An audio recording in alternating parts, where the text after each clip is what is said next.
where did the month of March go? Where has spring football gone? Already halfway through spring camp, and we're at the end of March and ready for April Fool's Day on Tuesday, which is also an appetizer Thursday. And that's no joke. That's not a joke. That's right. You get in here. Justin Zwick on top of things over there. Bobby Carpenter over here. That's Bill Landis. I am Austin Ward. Yeah, there's going to be mac and cheese bites on Tuesday. You don't want to miss it. They're going to be $3. And also, you don't want to miss any practice because they're going fast and furious, Bob. That's right, Jack. It's not a joke. It's thick and fast. 7 down, now 8 down today. They've crossed the Rubicon down the halfway point to the spring game / showcase / No, it's a game now, I heard. Exhibition. Ryan Day is certainly trying to pretend. He keeps calling it a game. Like, the thing was, the football, they put out a thing on Instagram that said spring showcase. I'm like, we're not in the presser when Ryan goes, it's definitely a game. Yeah. I think ticket sales must be too soft under the showcase. They get shift back to calling it a spring game. Here's the thing. It's been a showcase. They want the game. It's been a showcase for a decade. It has been. So it's purely the semantics of what we're calling it versus what it is.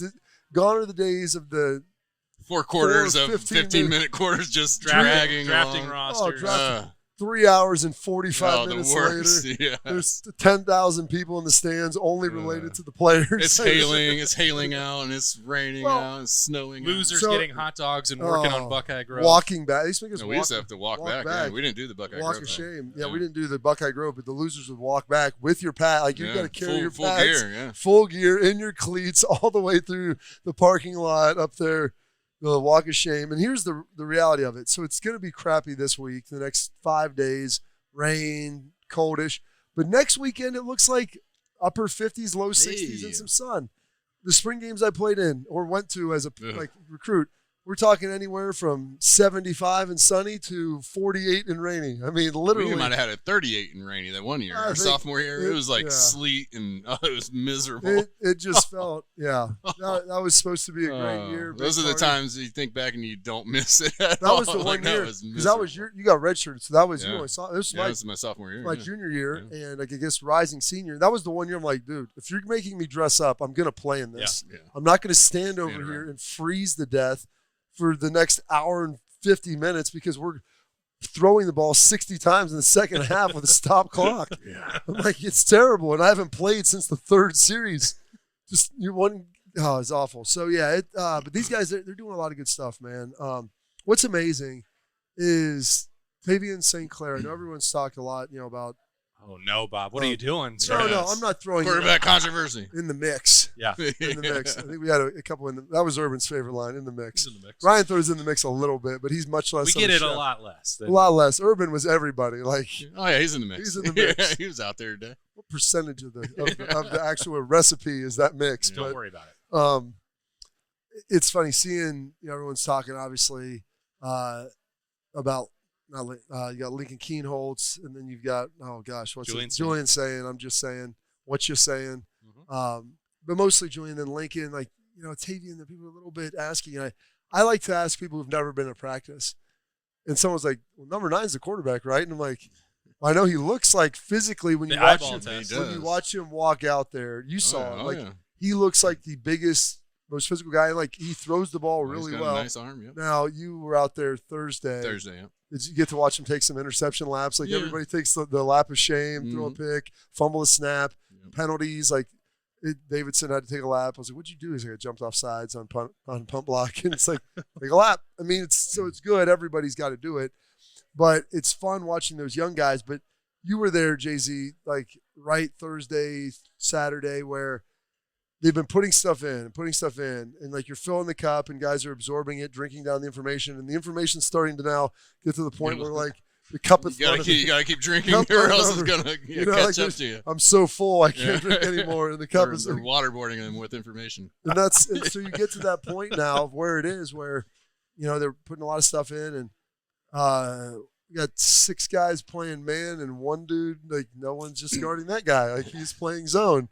It's like, hey, buddy, there's a lot here. They're starting to get into special situations. They're getting into the the red zone, the 3rd down, and you got a different set of calls for 3rd and 3 to 5, and 3rd and 5 to 8, and then 3rd and 8 plus. I mean, you have all, and so, like, learning how we're going to play it, Why are you guarding a guy at 6 yards when it's 3rd and 12? Like, let's get our butts back to the sticks and do that. So this is where you see those young guys really have to push and to like lock in to make an effort on offense and defense. Because when you get the base stuff, it's easy. Like, you slowly stack it on your field play. But then when you start putting in the special situations, you're like, well, this is way that much more to think about. Right? That's like a whole nother game that we've got to do. Like, I was just trying to line up in the right spot and know where I'm supposed to be, but now I have to think about what the down is, what the distance is, how should we be attacking that? Well, because you play different things. Yeah. It's like in the for sure. As a quarterback, like you can call something similar, but you get in the red zone, it's like like the everything happens so much the read faster. is faster, the throw is faster, and all of those different things. So it's been good to watch. But there's been some guys that are flashing. There's been some guys that have been pretty consistent. Ryan talked a lot about today. The one guy that came up, is it Zion Grady, the one 15? Freshman, 15. Yeah. I saw him the other day. I was like, okay. Now, it's tough when you're going against like the 2s and 3s, potentially, so you're not getting like the best look at offensive tackle. But, I mean, he's flashed. He's shown some things, like, look good. I love this Matt Patricia defense and kind of what they're doing and how they're tagging stuff. And the guys, I think, have really embraced, the way that it's called. Because there's a lot of similarities in what is played. It's just how it's called. Then watching some of the young receivers like really thrive, and those guys kind of excel as well has been pretty fun. Jay-Z, what'd you think of the quarterbacks? Yeah, I thought they all looked good. I mean, I think they all throw a really nice ball. Yeah. Julian, I think gets a lot of because his quick release. I mean, he just looks a little bit different. I mean, he gets that ball out a little bit faster. But I think they all threw. I think they're all legit quarterbacks, of course. There's a lot of good, but then there's some that's like, you'd see some, but I didn't see any really that were hitting in the field of a receiver who was running a crossing route. There's more of a missing out high and wide, or, just this is to the sideline. It's a deep ball at the sideline. It's a little bit too to the sideline. Just little things like that. I didn't see anything. I was like, ooh, they threw that kind of, like, it's like on scholarship. I feel like last year I may have seen a couple of those. Were like, ugh, or 2 years ago, I think it was. When Kyle and Devin were kind of going through their things, you're at practice like, ooh. Yeah, that was ugly. Some worm burners. Yeah, well, 100%. So I didn't see any of those. I think they all have strong arms, and the red zone 7-on-7. I mean, you're able to. Yeah, it is tough, especially when you got a young guy. I think Tavian one time, his footwork was just wrong. I mean, he's thinking of all this stuff that they're throwing at him right now. To Bobby's point earlier, just it just keeps stacking on top of each other. So, as a young guy, he's just trying to figure it out. But I think they all looked solid. I mean, Tavian is the biggest one out of the three. As a freshman, that's just his build, I guess. But he looks like he looks like a linebacker. No, he looks like a big dude. Julian, to me, and I was thinking about this earlier. They've only had 4 or 5 weeks since the end of the season. Yeah. It wasn't going to be a big bulk season for him, and most quarterbacks don't really like to get bulky anyways. But I think a lot of people were wanting to see him, and like, has he putting some weight on? Is he filling out a little bit? I didn't necessarily think he had done a ton of that, and maybe this summer, after spring ball will be more of that time for him. But they all looked good. I mean, for what they were doing out there, threw some really nice balls. Of course, there's some that you talked about the interception lapse. It's going to happen. But I think they all seemed to have command of what they were doing and an understanding of what the plays that they were going through were, and it was good to see them. It was fun to be out there. Ryan Day talked about, the first couple of weeks, 8 practices to evaluate Bill, and I asked about it, and he described it as an NFL term, mixed bag to the negative. What did you make of his response at this point? Yeah, I think probably not wanting to highlight too much some of the flashes that they have seen, and probably dwell a little more on the stuff they can work through, which I think is probably the right stance to have at this point. Ryan Day talks about it every time we ask him about the quarterbacks. It's like they're inexperienced. We got to get them reps, like as many reps as possible, which is why we've not seen a lot of practice. We only saw the first 2 days and only an hour of those 2, so we haven't really seen when they've gotten pads on. We haven't seen practice, basically. What's funny is you mentioned that, and we talk about the length of some of them. Like Matt Patricia was like, how much more of this do we have? I'm like, bro, you got 3 groups you got to get into. Use 3 guys in the black shirts. It's not like the old all these guys got to make sure they know what they're doing. It sounds like, though, from what Ryan Day was saying about last week, like getting a little chippy at times, that this spring has actually been like far more competitive and fiery and urgent, I guess, than maybe I would have thought it would be coming off of a national championship. And I guess that's good.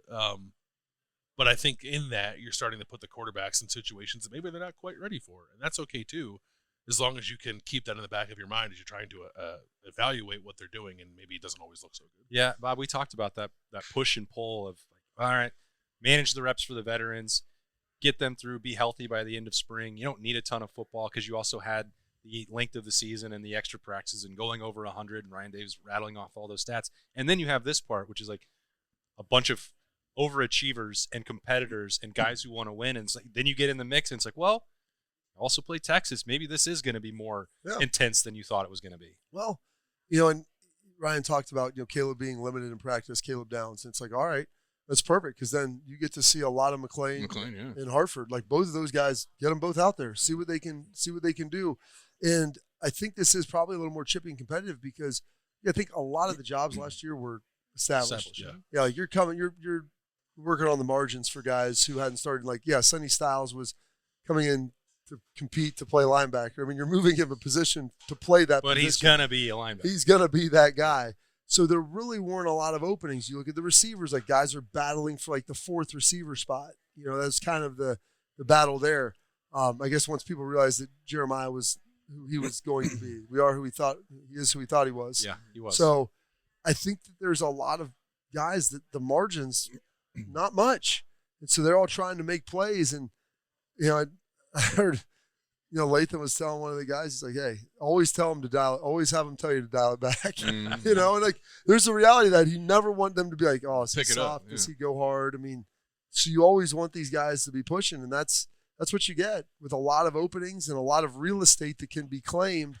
Guys are trying to establish that. I do think that's a really interesting dynamic, Bill, because even when you came back in 2014 after the title game and that following spring, We're all starters back. You had everybody back, and they, you know, we can say this, maybe in real time we did say that, but certainly with the benefit of hindsight, that there was a level of complacency with guys who'd been to the mountaintop, and it's not to point fingers. It is what it is. That situation existed, and they weren't able to duplicate it back to back. This is not like the same opportunity. Ohio State has to replace a ton of starters and guys who were not key cogs of actually lifting that trophy, at least in terms of snap count. They were definitely important to the program and winning it, but they weren't the primary headliners. I think maybe I didn't appreciate that enough about this team coming into the spring. But then you hear like Sonny Styles, whatever that was last week, I think it was, talking about how this team sort of has to like write its own story. Like this team didn't win a national title. And there are guys like Sonny who were key parts of that, but a lot of the team hasn't been. And I guess my assumption was just that, well, you won the title, like you're coasting. Like there's no just chill. There aren't. That's what Ryan actually said. We won it. Yeah. Just chill. We're going to take this year off a little bit. People won't care if you don't win a national title again, right? Yeah, no, that's a fundamental misunderstanding, I think, of the situation on my part. But it has made the spring more interesting, I think. Granted, we've seen less of it, but I think even talking to people, like sort of unearthing that mindset as we talk to guys, makes me think a little differently, like about what this team's approach will be this year. Maybe even what its ceiling is, because I don't like step back, whatever that is. For Ohio State, it's normally not much of a step back anyway. But if there was like some growing pains to get through, and there will be for this team, but I'm also now like getting to the point where I'm expecting like this intensity that we're talking about now to maybe show up and be a calling card of the team in the fall, and that certainly wasn't on my mind as spring started. Well, they need that too because, you know, Justin, they're replacing not just starters, but virtually all of the leaders, and you have to set that tone somehow. Yeah, and I saw one little quote from Ryan, and he probably talked about all the quarterbacks this way, but he's talking about Julian just kind of getting his voice and, you know, kind of becoming a leader, you know, of these guys, but because there are none, you know, I mean, I shouldn't say there are none. They're new leaders. They're new leaders, and they're guys who maybe haven't been out there and done it, but they want to be out there and do it. And so, I mean, I think that's, you know, it's a tough thing to navigate, I think. I don't know if you remember back when we lost all those guys, but yeah, it's hard. I mean, we had Simon, we had Nuge. That was a really small class. It was a really small senior class coming in, so it's like, all right, well, all of us younger guys, like, how do you go about it? I mean, there's some tiptoeing maybe that you do because you don't want to be, especially during quarterback competition, because, you know, the quarterback usually is that guy, and it's like, all right, well, I'm battling with this guy, and who's going to break this? And it's just kind of a weird situation, but it kind of works itself out. And, you know, you just want the quarterbacks that are there now just to continue to just learn what they're supposed to be doing, but then it'll naturally take over. Yeah. Because they're just used to it. That's what they've done their whole life if they were quarterback, growing up. But it is a unique situation where you're kind of elevating now, and there's a lot of open space for that leadership. And like Caleb's not practicing, he's limited, so like he's involved and in there, but he hasn't been on the field maybe as much as he would have been in the past. And Sonny Styles, he's out there, and he's pretty vocal, but he's not necessarily the most outward. It feels like he's getting more comfortable with that. Well, and I think part of it is it's a function of necessity, like where you've got to be out there and you've got to start. When he looks around, he doesn't see somebody else doing it. He's like, somebody has. Cody's not there. Jack's not there. JT, like all the guys, Lathan, like you've got to be that voice. And it's a little bit different because sometimes you're doing it with guys that are maybe kind of your peer as far as age. It's one thing when you're a senior, say, getting on a sophomore. It's another thing when you're maybe a sophomore, a rising junior, and you may have to get on another guy who was in your class that redshirted, but, like we need you to play, man. Like we're getting on you because we need you to be good. And so, it's like, like a Malik Hartford, like, dude, they're even studying in the same class, but you got to play. Yeah. And so not that he's getting on him, but those situations where, those guys maybe haven't played quite as much, and now you're out there, like, dude, we're running the ball, we're doing this is how we operate.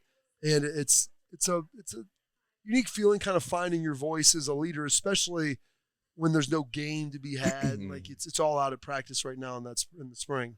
Is this so? The way it's structured now, even if it would have been the traditional way, the penultimate week, Bob, it feels like it's got more importance to it than the final when you're wrapping up the last couple of practices, the spring showcase, spring game. Well, and then you have the coaches clinic, which is going in there the final couple of days. Like a scrimmage this week, and this feels like it's the week to really get it. I would say so. I mean, you had practice today is a little lighter. I think pretty big tomorrow.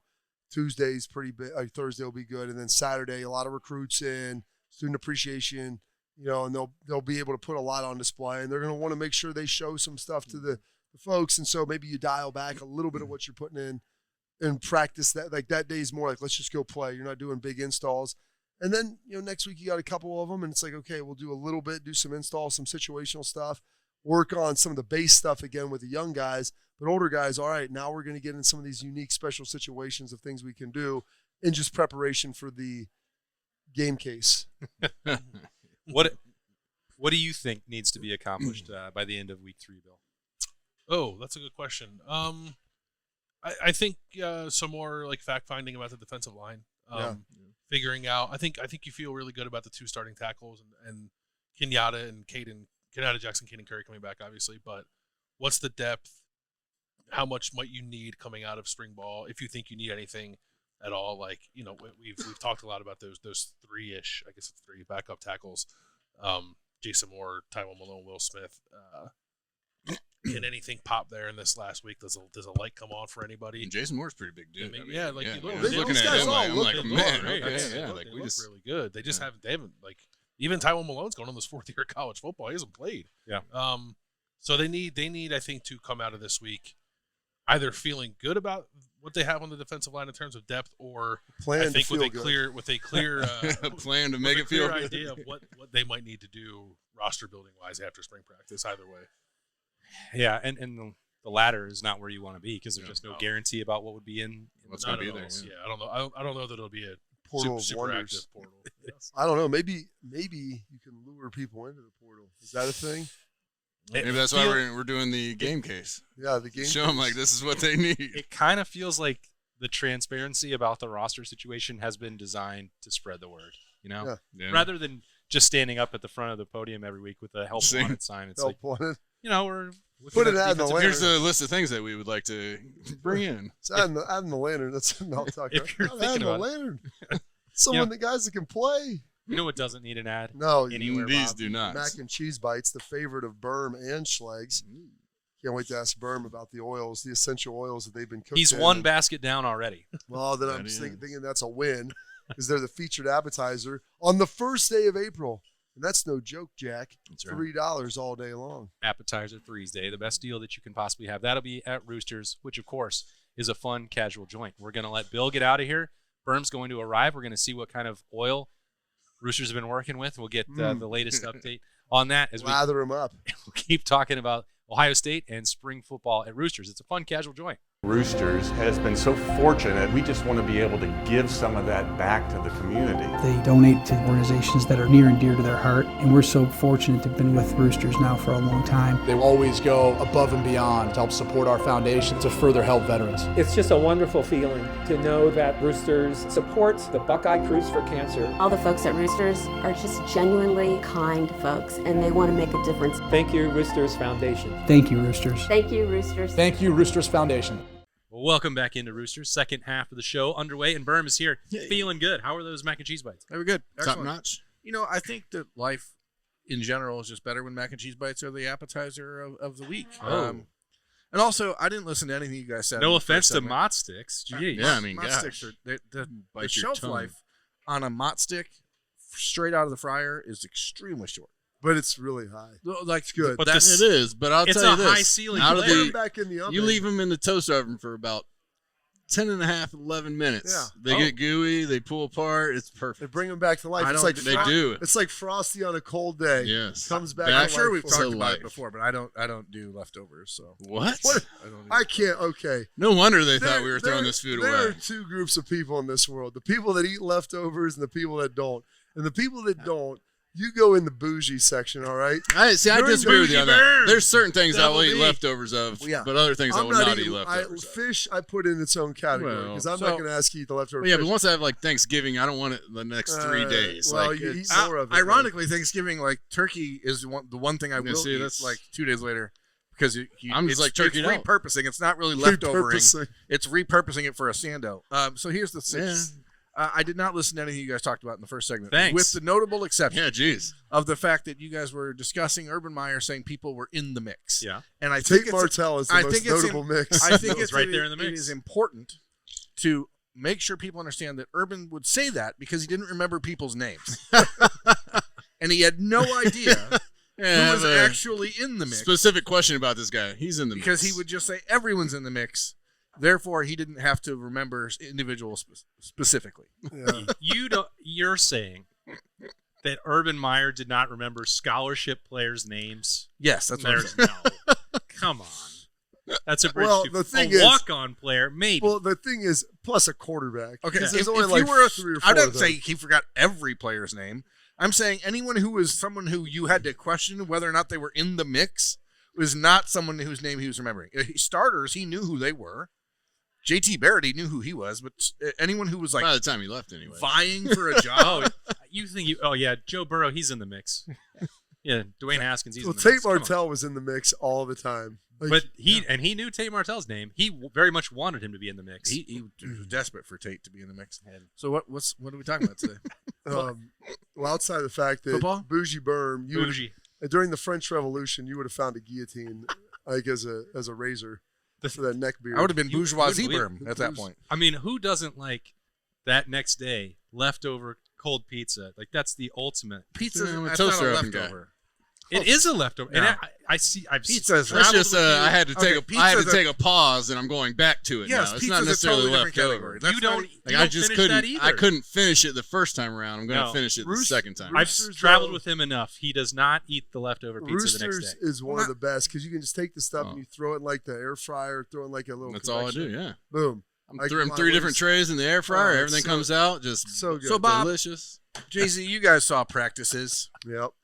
They already talked about it. on Monday. I told you I didn't listen. Should have to been anything paying you said. attention. On Well, Monday. but everyone watching the show has already heard this. Yeah, Part. He did. This is This- Burb's this is private about show. me. On Monday, Ryan Day was asked in his press conference about which players are stepping up, In the mix. and the first person he named was C.J. Hicks. Yeah. And so we've been having this constant back and forth about C.J. Hicks, and we've talked about it for 4 years. And I've been wondering, are we putting too much Is he conversation? becoming? By the way, it's Bam Childress' birthday today. Yes. It is Bam. Is he the evolution of Bam Childress? No. I was gonna And say Demario McCall. Yeah. it also, Ooh, that's a good that's one. actually probably a better comparison because everyone loved DeMario all the time, and Bam Childress People was liked Bam. only during the spring game. Him and Torian Washington. He was like my number 1 receiver for like 6 games. Bam, honestly, My Six sophomore spring year. games? during his My sophomore year. yeah, it was bumpy. The receiver play at Ohio State has has gotten considerably different. Well, we had I know you had some good ones. He so I'm had not some saying- good ones. They were just young. Yeah, they were young. Yeah, I mean, San Antonio. They weren't playing them as much. They were choosing to play some of the other guys. Yeah, So they were. The offense was also structured a bit differently. But The guys in my class, they were in the mix. The guys in my class. Are we talking about CJ Hicks too much, or No, is there I a don't think so. legitimate path to him not just being a role player, but a guy that can be a difference maker on Yeah. this defense? I would say 100%. I would say that is the End it. That's the show. I would say that's the plan right now. Is you're working through this, thinking that CJ is going to be a big part of the edge rush game, like a featured part. So now, my natural second question, the follow-up, is this. Is this because CJ is so uniquely talented for that role, or is it because Matt Patricia's defense demands a player of that ilk? And if it's the latter, who's the guy behind him also in that spot? Because Josh Mickens has been out with some injury stuff, right? Yeah. So who else is in that role, or is CJ just the lone wolf in that Lone Ranger. opportunity? Tress always said you want a pair and a spare. Right, but there ain't that. So- Well, I would say this. I think Caden Curry can do some of the things that CJ can do. They're different players, maybe is how they operate. But there are other guys on this team to be able to operate and play the edge how CJ plays it. And let's not also forget, I don't think they would want the one thing with this defense, it's going to be very versatile with what you see. And I love going to practice because when they put something in, I'm like, yes, I've been waiting for that. Yes, I knew that Matt has this in his bag. Here, it's time to pull it out. I told the guy, you're not even going to see it all in the spring. The offense starts doing stuff. I'm like, there's answers for that. And he's like, looks over, and I'm like, I know exactly what you want to call, but you can't call that with guys straight out of high school who don't necessarily, they're trying to figure out where to line up right now. You can't give them the third iteration of, boom, we do this, they do that, then we counter back with this, and now it's a sack again. So they've got stuff in there. I think part of it is the fact that outside of Kenyatta and Caden, there's not a lot of established depth at defense. Zion Grady's been looking pretty good. The dude from Idaho State, I thought looked pretty solid on Thursday. Yeah, Logan looks good. Yeah. But CJ's he's a 5-star. Byrne ranked him a 5-star for a reason. Okay, he doesn't give that. The athletic traits are exceptional. They are, and especially when he's going forward and his reaction and explosion are really high. So you've seen a lot of that. So yes, I think that they are trying to build in him being a major part of that. Some of it's due to the fact that you lost 4 guys up front and guys who are really good, but also he's pretty gifted too. So we're trying to, as we don't get to watch practices as not former players, we're always constantly trying to parse through what is said versus what is inferred versus what is meant, right? It is. What's not said sometimes. So last week, Peyton Pierce had an opportunity to speak to the media and was talking about Arvell Reese. And the first thing he said was he's unblockable off the edge. And so Bill was like, oh, I wonder what that means. And then I'm wondering, because Peyton Pierce is a really darn good linebacker, if there's a scenario here where the big nickel becomes more important to this defense than the Jordan Hancock nickel was last year. I think it depends on who you're playing and what you're trying to get done, matchup wise. But I mean, let's not forget Arvell Reese did spend a year at defensive end, and then James was able to pull him over, and is now trying to hold on to him. Well, so here's the thing with this defense: there's a lot of versatility, and it's like, hey, who's to say we can't walk a linebacker up on the edge? And everybody talked about, the same thing with CJ. It's like Arvell and CJ are kind of similar guys with what they physically can bring to the table. Can you walk both of those guys? Can you have CJ in there and then walk Arvell up and create different looks up front? When you have guys, a two-banger. When you have linebackers, and it's been a while since we've had guys like this that are 6'3" and above, that are intelligent enough to handle a variety of things, but also are physically gifted that they can do a lot of stuff. If you're not using that guy, that's like taking the Lamborghini out and just driving it around the cul-de-sac and then going to get the groceries, taking it back home. Listen, you don't want to scratch it up. We can get the groceries in that, but we can also go out and let's hammer it down to about 120 and see what we can do. You're not supposed to put groceries in the front trunk. Yeah. You know what I mean? So I think without revealing too much, and seeing, and I'm guessing you'll see some of this, and Peyton threw it out there, so I'm not breaking news. You can walk them up. This is why guys aren't allowed to talk to the media. Arvell, I talked to him and CJ together on Thursday after they were trying to be very careful Arvell's like, I don't know what I'm allowed to say and what I'm not allowed to say, who's doing this and who's doing what. And all that, to your point, Bob, because of the versatility, could be different by the end of August anyway. And so, like, when you have Sonny and Arvell, both of those guys have very similar physical traits with what they're able to do. And, like, CJ is a guy that's kind of thrown in that mix. Like, Peyton is a very instinctive off-the-ball middle linebacker. He's got a great feel for things. Like, you look at Peyton and no one's like, this guy's going to overwhelm you with what he looks like, but he's always where he needs to be. He's fast enough, he's big enough, he's strong enough, and the guy makes plays. And so then you start pairing those guys and what can they do? Where are we good? Where are we bad? Like, what do the rushmen look like?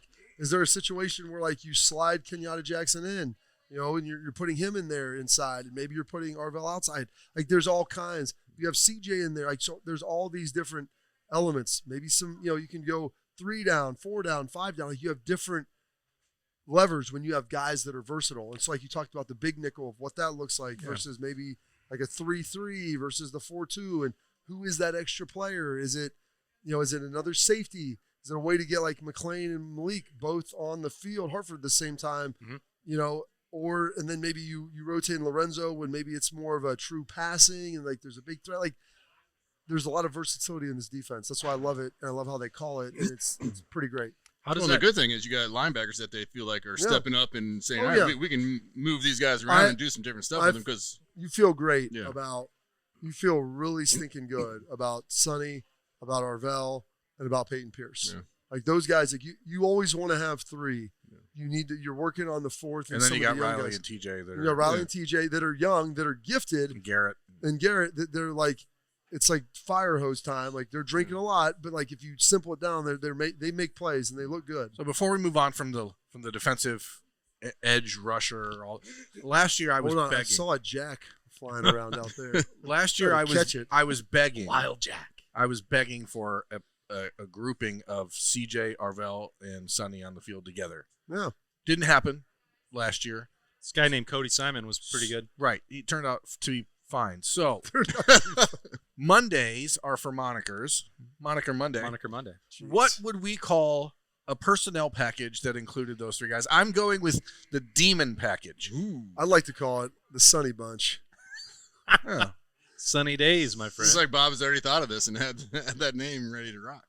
I don't like it. You can put that on a T-shirt. The Sunny Bunch. I don't like it. The Belly Belly? It's not dark the enough. Belly Bellies? Here's what I want to know. It's not dark enough for you, Berm? Here's what I want to know. I need more. I need demons. Yeah, I need demons. I don't make the connection there. Well, they're scary. They're scary. Demons are scary. Oh. Yeah, demons are scary. Or also speed demons. Some people are afraid of like snake clowns. Huh? Oh, speed demons are in Georgia. Right. That's a different type of speed. That is a group that takes the Lambo out. They take the Lambo out. They take that moniker. They're not picking up groceries. They're not putting groceries in that front trunk. They're just flipping around. Justin, when you are watching the quarterbacks, and you went through something similar to this, where people just assume that one guy's the starter, and how does it affect the way that you work in that situation? And do you see anything out of Lincoln Kienholz where it's either spurring him or spurning him at all? Like spurring or spurring. Look at the wordsmith over here. Like, this dude's ridiculous. Moniker Monday, buddy. Yeah, I like it. How do you? He's been making puns all day. He's got to be spurred. Yeah. I mean, do you see him like? Do you see growth? I know you're talking about individual throws and sidelines. Yeah, I mean that's kind of tough. I mean, early on in the spring, I mean, I would want to see him in a serious scrimmage setting to Thursday. Well, I know, but even then, it's 2 weeks in. I mean, it's still kind of early. Although he's been here for this is how does it impact your second though as a quarterback when people are always everyone's saying, well, that other guy's the starter. The kid came back for spring, knowing that was going to happen, right? Well, I mean, he could have left and transferred out and not have to dealt with this. Here's the other thing too, like they practiced together all last year. Yeah. So he knows what he's going up against. He knows who he is. Like, if the dude walking out here was Cam Newton and Tom Brady smooshed together, I think he'd be like, yeah, it's better for me. Like, A.J. Hawk's brother went to Miami, Ohio to play quarterback. After his freshman year, they brought in a guy named Ben Roethlisberger. He played 1 year, they moved him to receiver, and they transferred to Ohio University. He's like, I knew what I was going against, and this dude ended up being a first-round draft, winning a couple Super Bowls, all this stuff. Yeah. So, like, he's seen him. So, doesn't think that he's like head and shoulders better. Like this is, and Ryan, 100%. I think Ryan's honest with him. Like, dude, you're going to go in here and compete. I'm going to give. Yeah. They've been splitting reps pretty evenly. Like I don't count the reps in practice, but it's not They're like rolling them. They're rolling them they're through. rolling, They are rolling through the rolling 'em. mix. They're rolling. But them he through the came back mix. to the spring ball knowing like this is what I'm going up Yeah. against. He, wasn't going to run away from it. So that makes you feel like he feels like he has a shot at this. And I I'm just sure think it would piss me off. That's fine. I'm And sure we're there's some, guilty of it's it going to 'cause put that chip on your shoulder. the as a one. We're competitor. guilty of it because we're always saying the presumptive starter is Julian Well, he Sayin. lost his People red, ask, or see, black everybody- stripe. That's what I'm saying. Everybody asks me about that. I'm like, I'll tell you what. Like you watched in practice, it wasn't like there was some crazy difference. Like, No. oh, now Julian's in. Yeah. Zip, zip, zip, zip, zip. Like he makes some really good throws, and then you're like, oh, yeah, I There'll be one on didn't yeah, see so the like- corner here, didn't do this. And then the same thing like Lincoln makes some good throws. It's not like he's throwing Yeah, it's not 10 yards. Nobody's in the dirt. jumping off the screen at you Yeah. right now. I mean, and of course you're watching only a very side, skewed view. Yeah. Like you're not going to see the bird's eye view of like, oh, what were they looking at or what was happening here? It's just It feels like quarterback Quick is so practice. different than any other position on the field because last year there was the presumption that Will Howard would be the quarterback. And even though spring ball, Will Howard and Devin Brown were neck and neck and doing a lot of good things each, and Devin Brown at times looked like the better quarterback in the 15 practices or the 5 practices we got to see during spring ball. The year before, it was presumed that Kyle McCord would be the starter, and it turned out that way, and then so on and so forth. So I wonder if It's almost like there haven't been a lot of surprises. When it right, comes to, which is why I wonder from a guy who's seen it firsthand and knowing like, hey, this is how people are saying this. They're saying it for a reason. They feel it for a reason.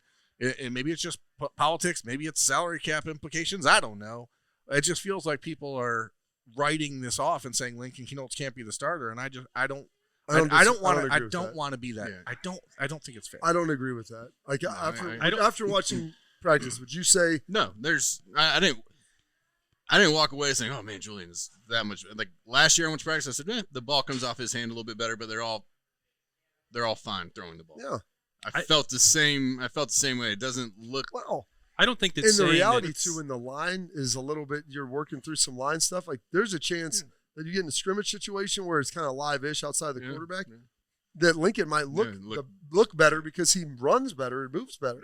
Yeah. I don't think that it's the same thing just to say if Julian Sayin is the presumptive favorite and the odds-on guy to be the starting quarterback, that by default means that Lincoln Keynotes can't compete with him or can't help Ohio State. I don't think they're the same conversation because Lincoln Keynotes can compete with him, and he could be very important, which Ryan Day made that distinction as well.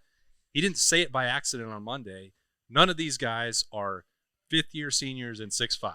And if you're going to play 16 games, you may not have that guy. In Ohio State even last year, they needed Devin Brown to come off the bench for a couple plays, and he threw a touchdown against Michigan State. And the reality is, too, none of these guys have played significant football. Right. Will Howard was coming in here as a 3-year starter. Like that's the big. None of these guys have significant experience. So, as a frame of reference to like look back, like, oh yeah, but he did it here, he did it there. And Julian Sayin was at Alabama for a cup of coffee, then came up here.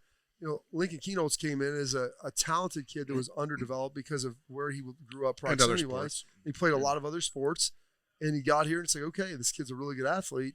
Let's see if we can make him the quarterback that we project him to be. Yeah. And honestly, like, Davian made some throws that were just as good. Like, God, that's very impressive. Yeah. It's not about a quarterback. Very rarely it is about how good your best throw is. It's how bad is your worst throw. Yeah. How bad is your worst? Yeah. Ryan, Like, if I'm ripping my hair out. Or is it like that was a read you should not have Yes. made? Like When I you say should have been bad, over here on this side of the field, not where you threw the ball. When over I say here. bad Yeah. throw, I mean Yeah, like yeah, bad yeah. play. Yeah, yeah. You Right. completely missed that. Ryan Day on Monday said something that, I mean, it's not altogether that difficult to come up with this idea, but he said if they're flashing, if we're saying that someone's flashing, They're not it means they're not consistent. consistent.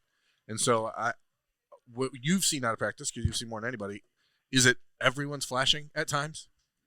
A quarterback? Yeah. Yeah, I've watched them all make plays. Like, that's a good throw. I'm like, because I'm usually focused on the defense.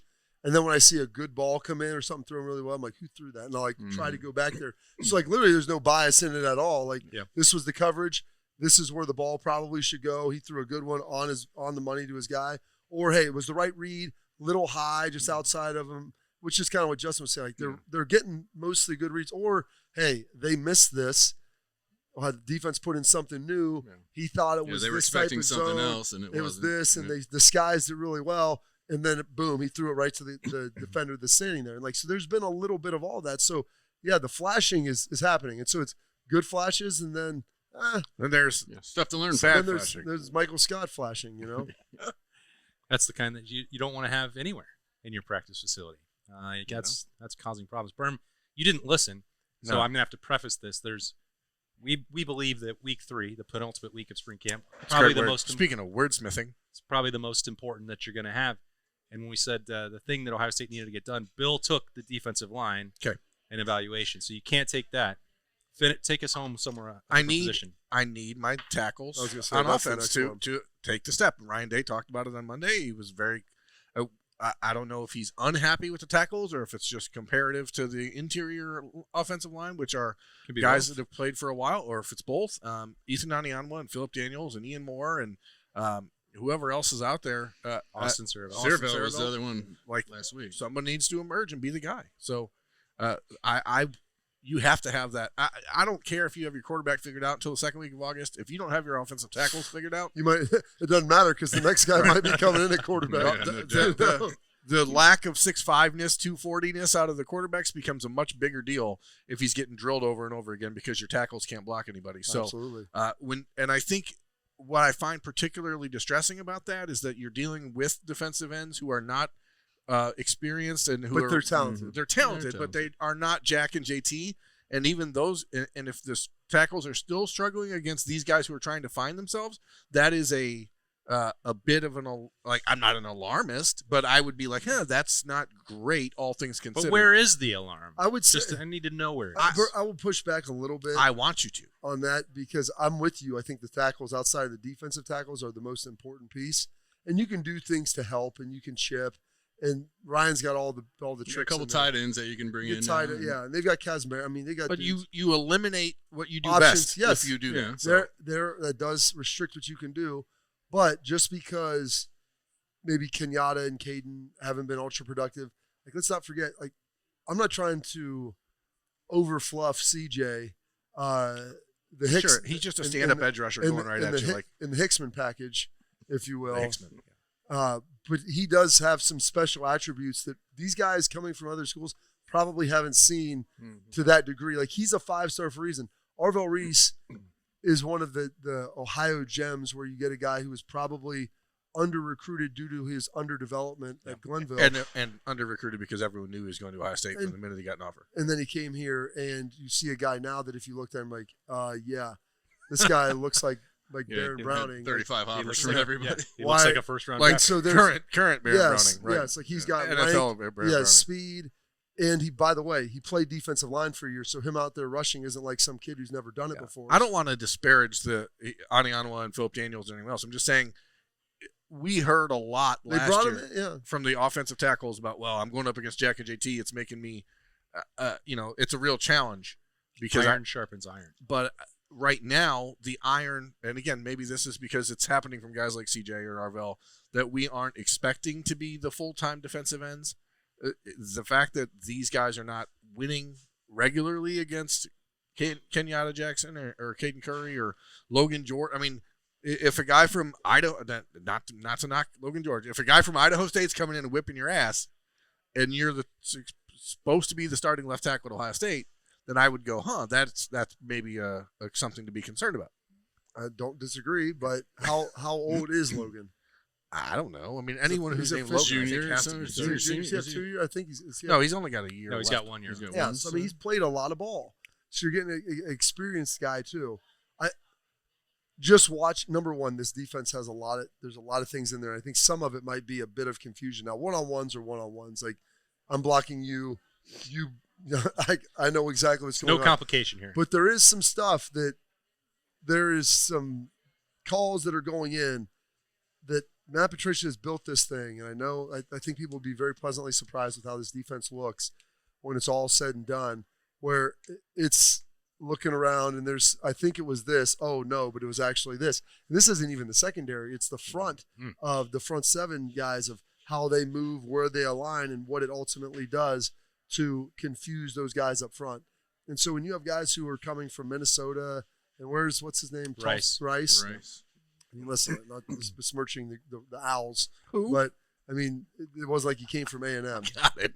They did get beat 77-0 at the shoe one time. Yes. This is what happened to this guy. He had the house to himself. No people around him for the first time, like basically since in his life. Since my wife and I got married, and since we started living together in 2018, I've never had a night to myself in the house. So all of these puns, all of this. So I haven't spoken to anybody. Do you think Berm talks to himself when he has a good one? No, I'm talking to the dogs. Yeah, exactly.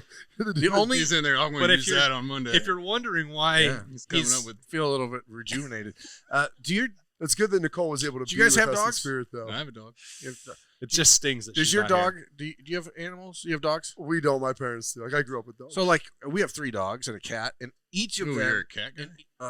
I'm not a cat. He's not. I would not have taken you for that. But each of my animals has their own voice. In your head, or no? That we verbalize. So like when I'm by myself.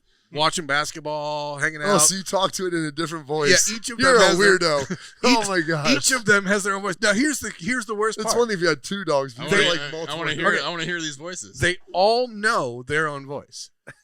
They know. So if I'm talking to Bree and I'm speaking in Bree's voice, come here, little Bree. No, Bree's an Australian cattle dog, but for some reason she's British. I don't know why.